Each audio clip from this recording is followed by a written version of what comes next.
नमस्कार, देख रहे हैं CIN और हमारे साथ मौजूद हैं real talk with Sunil Pandey के कार्यक्रम में राजनीतिक विशेषज्ञ सुनील पांडे सर। कर्नाटका विधानसभा चुनाव में कांग्रेस भारी अंतर से बीजेपी को वहाँ चुनाव हरा दी है। आने वाले समय में और कांग्रेस के बड़े नेताओं का कहना है कि यह तो झांकी है, 24 अभी बाकी है। क्या असर पड़ने जा रहा है सर भारतीय जनता पार्टी के सेहत पे? नहीं, कांग्रेस बेशक वहाँ जीत गई हो, लेकिन इसको देश के परिप्रेक्ष्य में समझना मेरे समझ से जल्दीबाजी होगी।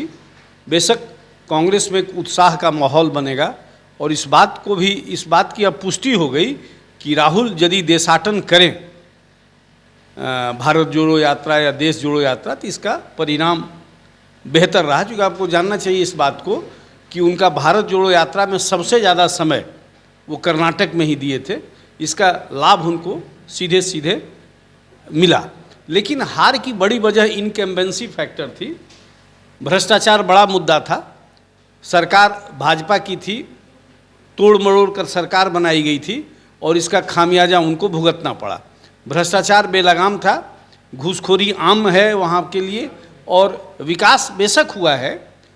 जो ओवरऑल रिपोर्ट है कर्नाटक 10 सालों में, पिछले 10 सालों में, उसमें कांग्रेस का भी शासन आप इंक्लूड कर सकते हैं, छोटी क्षेत्रीय पार्टियों का भी समय आप नोट कर सकते हैं उसमें।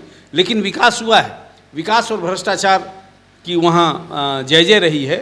और फिलहाल बेंगलुरु जैसे शहर में भी आधारभूत संरचना की कमी अब दिख रही है।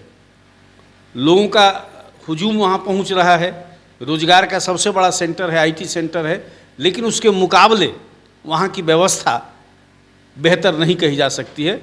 आपको याद होगा पिछले दिनों वहाँ बाढ़ की स्थिति बन गई थी शहर में, कई मौतें हुई। तो ये तमाम चीज़ें इस सरकार के खिलाफ गई और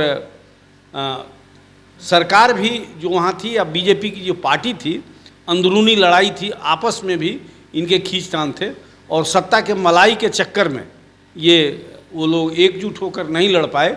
उसका नतीजा हुआ कि कांग्रेस वहाँ जीत गई।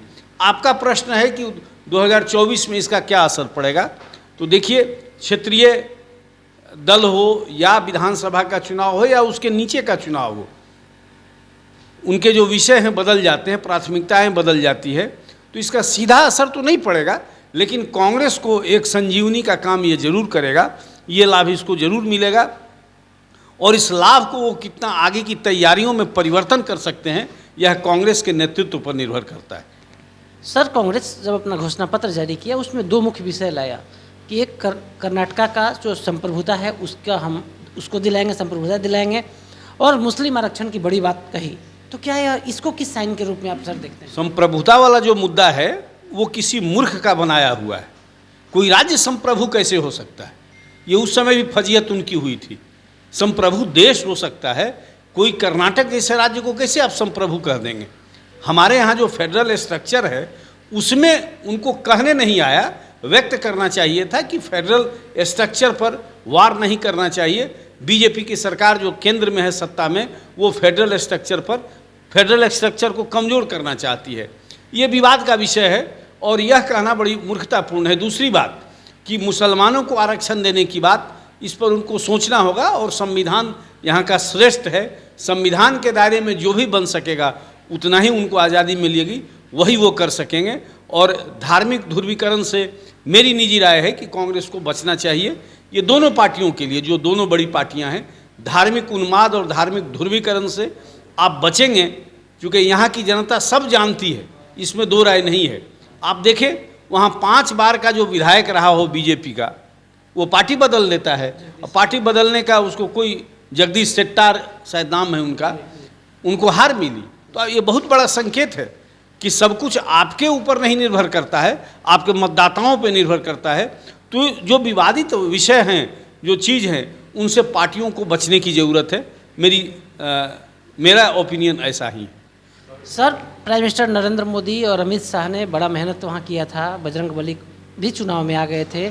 इधर कांग्रेस की तरफ से प्रियंका गांधी और राहुल गांधी, दोनों भाई बहन की जोड़ी। तो इस जोड़ी पर आपका क्या राय होगा?